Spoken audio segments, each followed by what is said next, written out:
Some of their bones were so soft they were literally bending.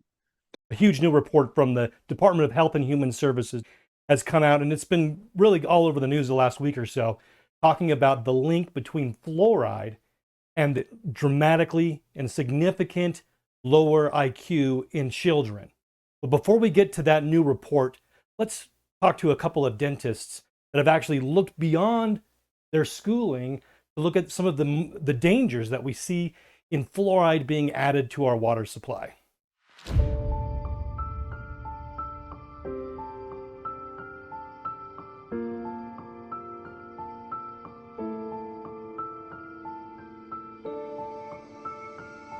Hi, I'm Dr. Scott Chandler, and I'm a biological dentist based in Park City, Utah. Biological dentistry is a unique niche of dentistry where we look more at how the whole body is affected by what happens in the mouth and how infections of the mouth can cause some major problems anywhere in the body downstream. And so it's a different way of looking at dentistry. So my history was when I first moved to Utah about 10 years ago, a little over, more like 14 years ago now. I ran into a naturopathic doctor that was helping me with some health challenges that I had. And I was able to get better from some chronic conditions that I had by using more natural means. And so it opened my eyes that there's another side of medicine that I hadn't really been that aware of before. And he recommended that I look into doing biological dentistry, and as I did so, I found that I just loved it and loved the results that my patients get with their health. And so that was when my turn first happened. It was a little bit by little bit, step-by-step process over a few years. And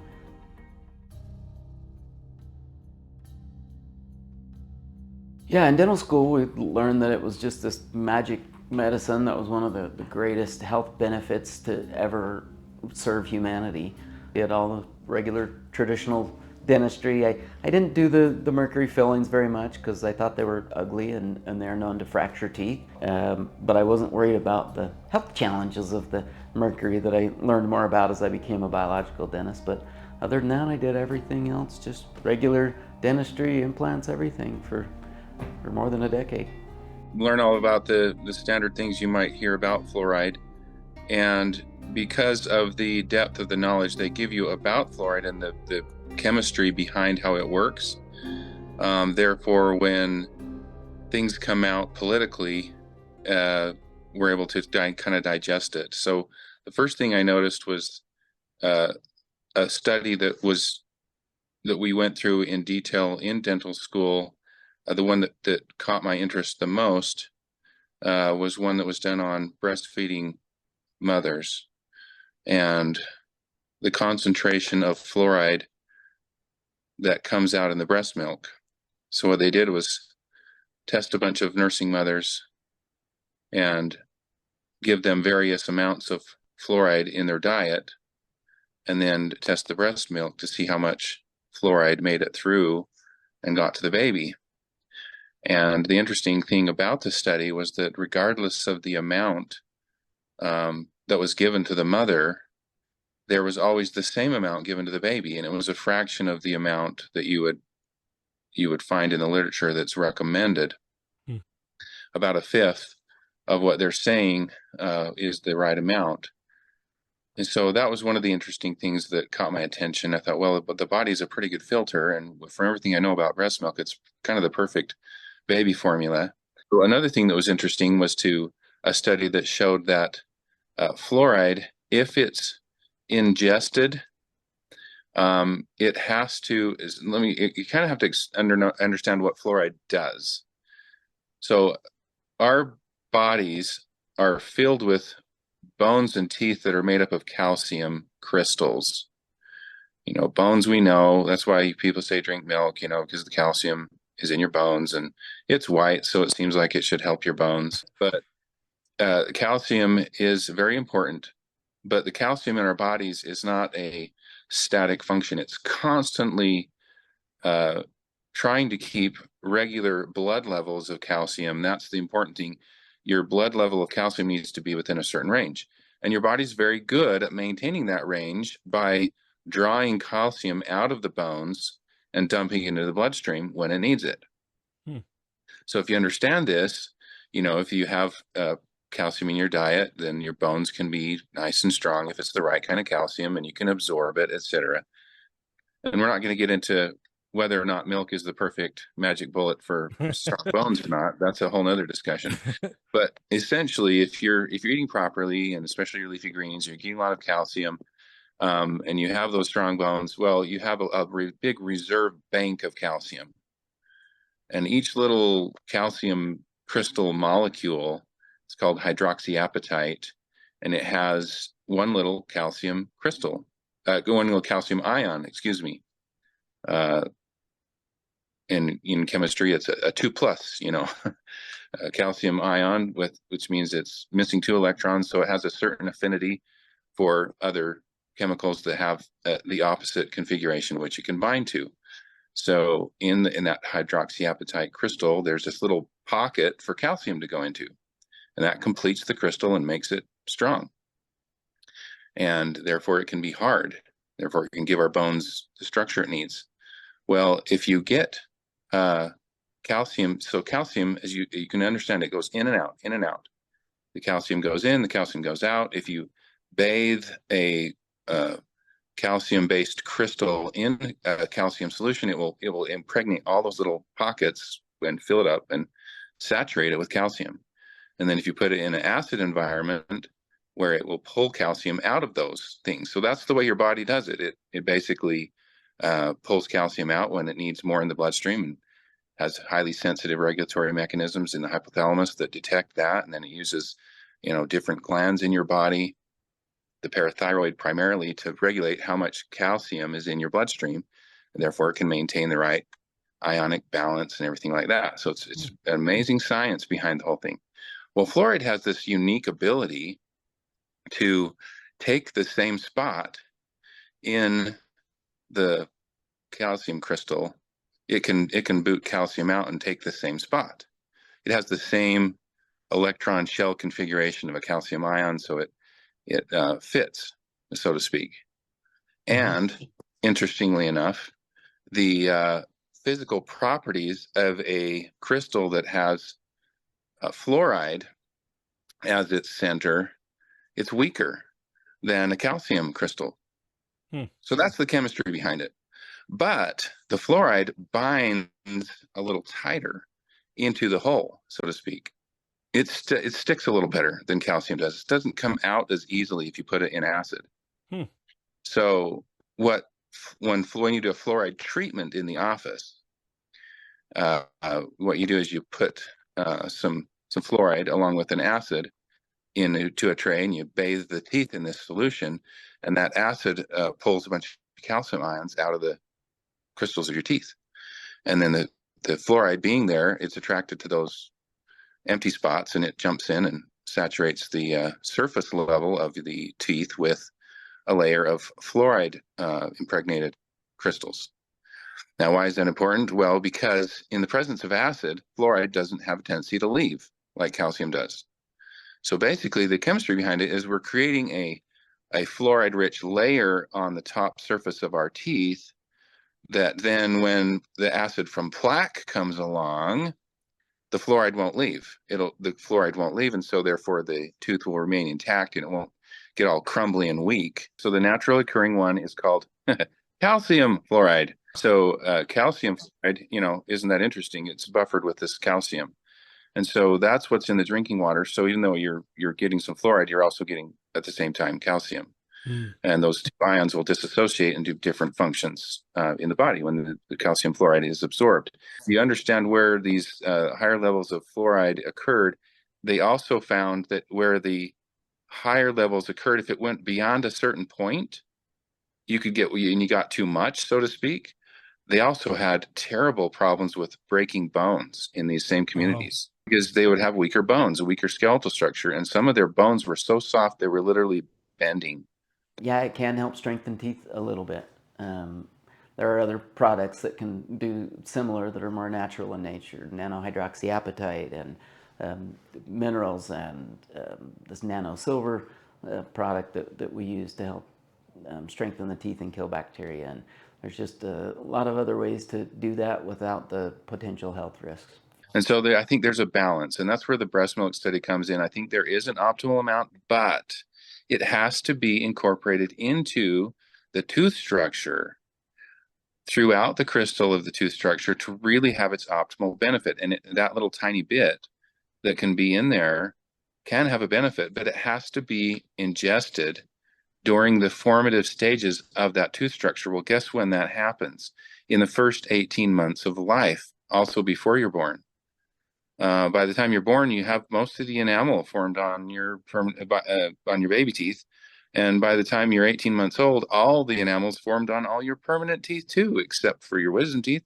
And Wow. so it has to be incorporated into that layer in the first 18 months of life to have any benefit.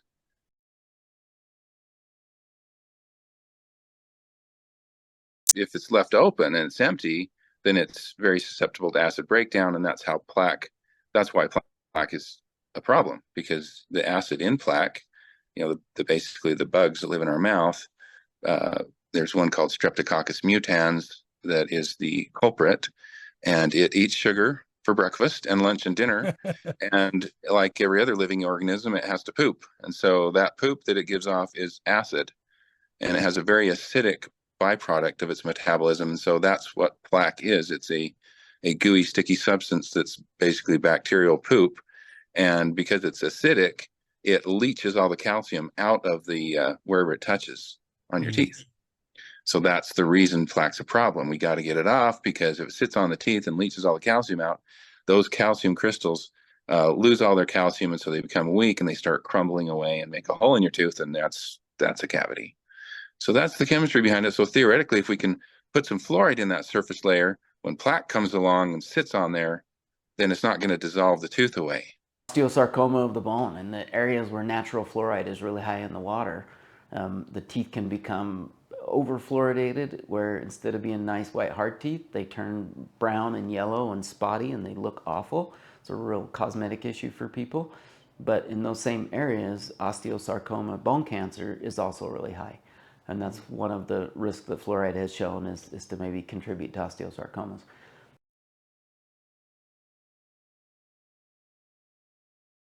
And the best you can do after that is stick it on the surface and try to harden up the surface layer. And when I say harden up, I mean harden up chemically, not physically, because there's a trade-off. Like I said, we know that it can affect the thyroid, and there's been a huge increase in thyroid issues, especially in women. The fluoride binds more tightly than iodine in the thyroid, and so it basically kicks the iodine out and doesn't let it do its job. So we've seen that be a big issue. And however, those are the critical times when their thyroid's forming and their brain is forming and all these other things, and that's why they've shown such a decrease in IQ in children that get the fluoride exposure when they're young.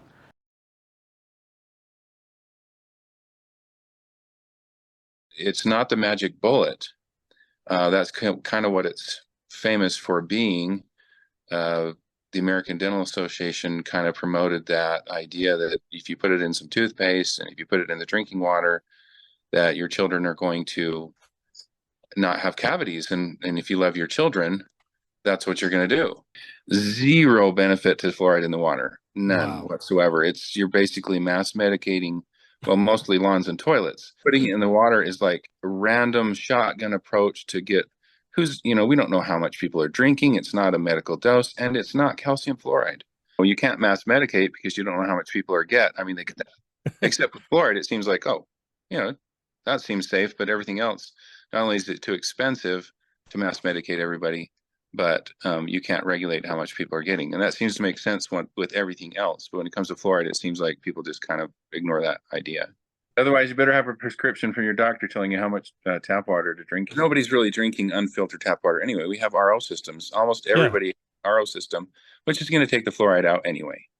So it's still going on down the toilet and on the lawn, but you're not getting any of your drink. Unless you're drinking straight tap water in a fluoridated area, you're not getting it anyway. So from every angle, it doesn't make any sense. And then there's the whole, is it toxic for all the reasons we just stated, but via either getting too much or getting the wrong kind, or both.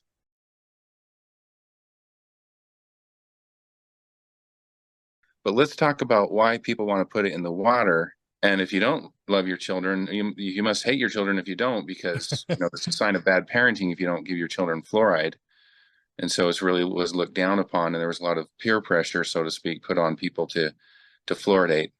The origin story of fluoride in the water is that drinking water was correlated with decay rates, and they found that areas with higher levels of fluoride naturally occurring in the drinking water, because there's fluoride in the rocks and stuff, and so it leaches into the groundwater, and you drink it, and some of it gets in there. And so places around the country and around the world that had higher levels of fluoride had lower decay rates, and that's a true fact.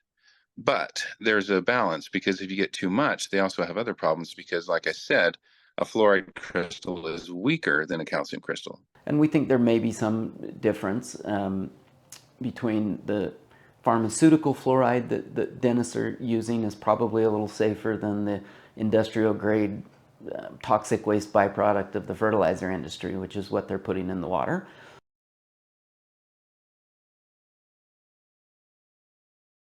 Right. The calcium fluoride is kind of expensive to make on a pharmaceutical level, so we're not going to buy a bunch of, medical grade calcium fluoride. That's too expensive. We're going to drip it into the water supply. We need a ton of fluoride. Well, where's the cheapest place to get a bunch of fluoride? Well, that's where if you trace the money source for where the lobbying that goes on to put fluoride in the drinking water, that's where it gets ugly, because you trace the money that funds these programs to push that agenda, and it actually comes from the phosphate fertilizer industry, where they have these factories that pump out the phosphate fertilizers. They have to have smokestack scrubbers in order to keep the silicone and the sulfur that's in the smoke from going into the atmosphere, to prevent acid rain, et cetera, et cetera. And so they have chemicals in the smokestacks that use fluoride as a binding agent to ionically attract these things that you don't want in the smoke. That's what a scrubber does. It attracts, it kind of sniffs out the bad parts of the smoke and lets the rest go into the air, the worst parts anyway. But then when it does that, you've got something left over, and that compound that's left over is called hydrofluorosilicic acid.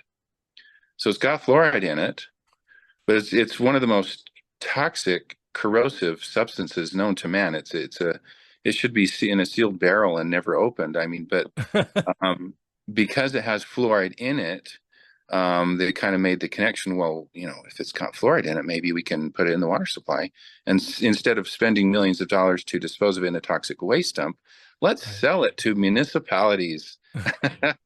So that is literally what they're putting in. And hydrofluorosilicic acid is an extremely toxic substance, but that's what they're using. They're not using pharmaceutical grade calcium fluoride. They're using hydrofluorosilicic acid, which is a byproduct of the industrial. When you install these systems to put fluoride in the drinking water, it corrodes the pipes themselves so bad they have to be replaced regularly, because it will literally eat metal. We use it in the dental office to etch porcelain. So what is being put in the water is not calcium fluoride. And I mean, basically, that's the chemistry behind it. That's why I'm opposed to fluoride in the water. Why I think it's a big joke. I think the money trail kind of reveals where it came from, but it's kind of accepted. There was a lot of propaganda around it. The ADA officially, American Dental Association, still stands by it.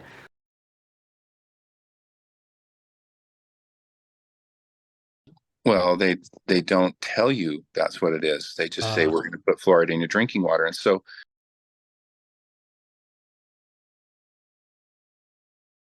in our world of biological dentistry, we're always looking at the full body and supplementation with vitamins and minerals and things like that help.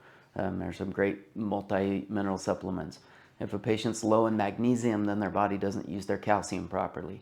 And there are some studies showing that maybe 70 to 80% of the population are low in magnesium. So just making that adjustment in some people is enough for their body to then use the calcium in their saliva to remineralize their teeth. Nanohydroxyapatite has been something that's been shown, and a lot of natural toothpaste and things now have that in it. It's been shown to be a great benefit to strengthening teeth and helping the natural flora in the mouth. This nano silver product that we use that has the minerals and the silver to help kill the toxic bacteria and strengthen the teeth has been good. And so a lot of things like that are out there, and it just depends on the patient's health and their home care, and a lot of alternatives that they can use to help the teeth without the fluoride. But I will tell you that side-by-side studies with people brushing with water versus toothpaste have been done. No difference in decay rates. It's very complicated to some degree. There are some things with nanosilver mouthwashes and toothpaste, and the nanohydroxyapatite crystals, and some bacteria testing that we can do in the mouth and treat those type of things that can have a really good effect on slowing down or reversing early cavities in people. It's gotten complicated because so many people have some serious digestive issues with all the gluten and the glyphosate and all the things that are causing so many issues with people now, that if they're not digesting well, they don't get the minerals that their teeth need to be strong.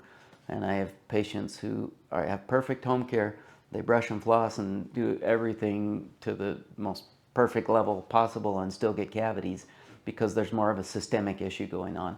And so as we try to look and back up and see some of these systemic issues and work with naturopathic doctors and functional medicine doctors and things like that that can help patients heal their gut so that then their mouth stays healthier, and it kind of goes both ways. A lot of the nitric oxide that the heart needs to stay healthy and the blood vessels is made in the mouth, and if you don't have the proper bacteria there, then that can have systemic effects. And so it goes both ways, and it's just kind of working with all aspects of the body and the health of the patient to try to get them as healthy as possible.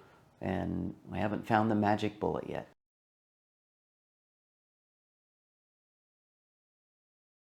When this was all going around the state of Utah, there was this big push in the 90s to, get fluoride in the water for everybody, especially in the 2000s.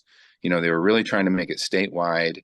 And that's when the billboards are going around, and there was a lot of political action going on, and all the cities were one by one adopting these systems, and the state was backing all the funding to kind of get it put in.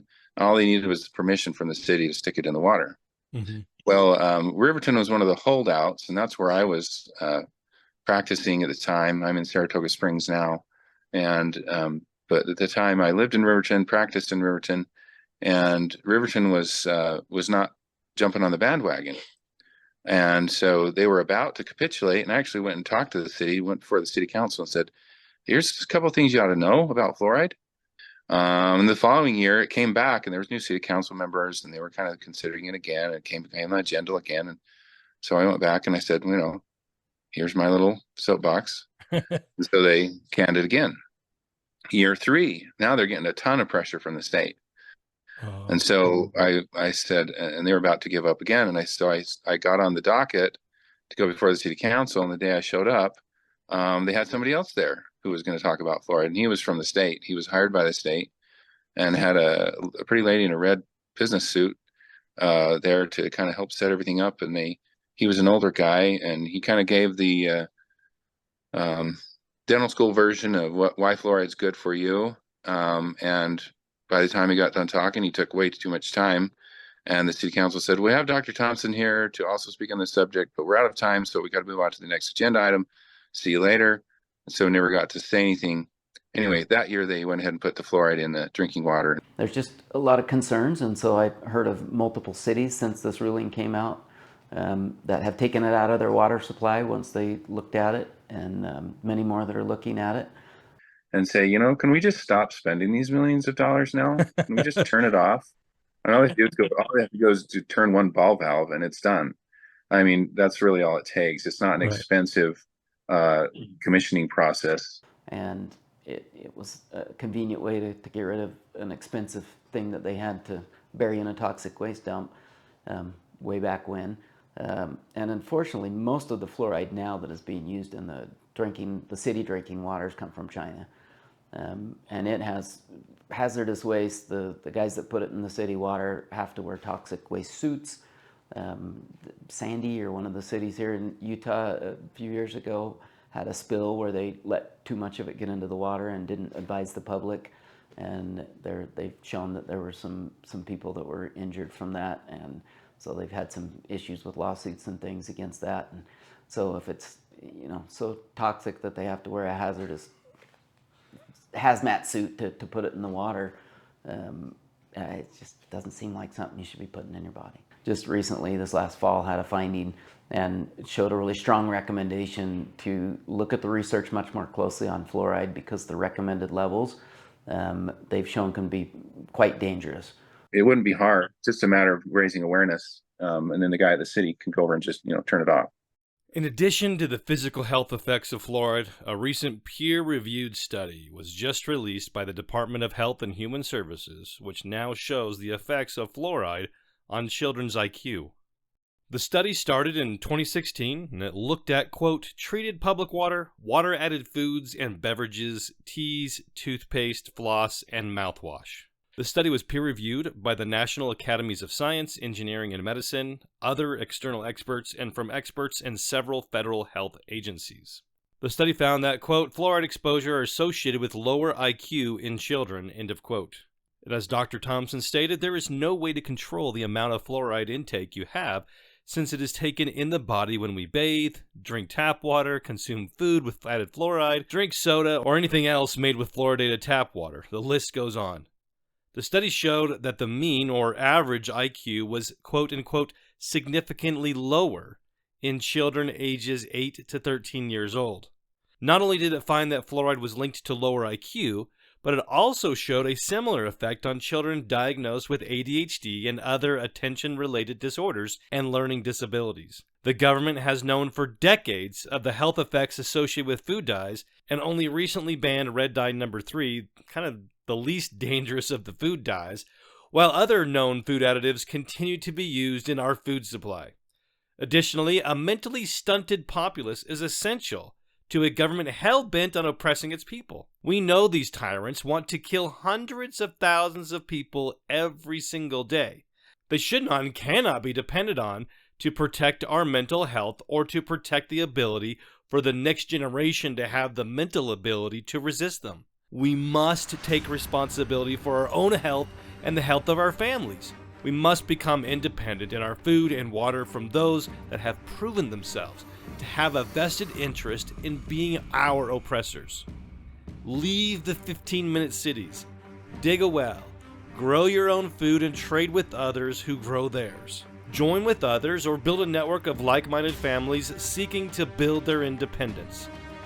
You are the solution. Learn more and become involved in establishing your own independence by becoming a member and supporter of the Tree of Liberty Society today at treeoflibertysociety.com.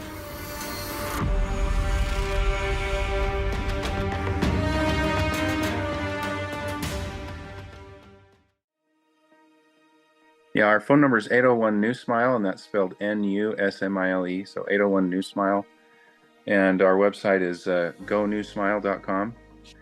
And I've been a practicing dentist for 30 years, mostly focusing on implants. And my last few years, I've almost exclusively done full arch reconstructions with implants for people that have what we call terminal dentition, where their teeth are either, they're either recovered drug addicts, or they've had dry mouth problems where their teeth have gone bad, or they've had some other trauma to their mouth, some issue where their teeth are no longer salvageable and they just need a brand new set of teeth. That's what we specialize in. We do full reconstructions for giving people their beautiful smiles. So if you go on our website, you can see a gallery of dozens and dozens of people who have had this done. And so that's what I love doing, because I know of nothing in the healthcare industry that has more of a positive impact on somebody's physical and emotional health than this treatment, where we can take somebody who's got a dental handicap, or they can't eat, they can't chew, they can't smile. It's affecting them socially, it's affecting their health, it's affecting them emotionally, and we can kind of give them back a beautiful set of teeth that they can enjoy and eat whatever they want and be healthy for decades to come. So that's what we love doing at New Smile. Yeah, I think one of the biggest things that people aren't aware of, just to help you have something to go out and research and look up online, or something that we call cavitations. And that's where wisdom teeth have been removed, which most of us have to have them removed. There's not room in most of our mouths for them. But if they're not removed properly, then bacteria from the mouth get inside the bone and leave a chronic infection in the bone. That some new studies out of Germany are showing some significant health risks from this chronic infection in the bone, from these concavitations or focal osteonecrosis. And we've seen people's health see tremendous changes by going in and cleaning out these old infected areas in the jawbone. And we can find them with a 3D X-ray, a cone beam CT scan.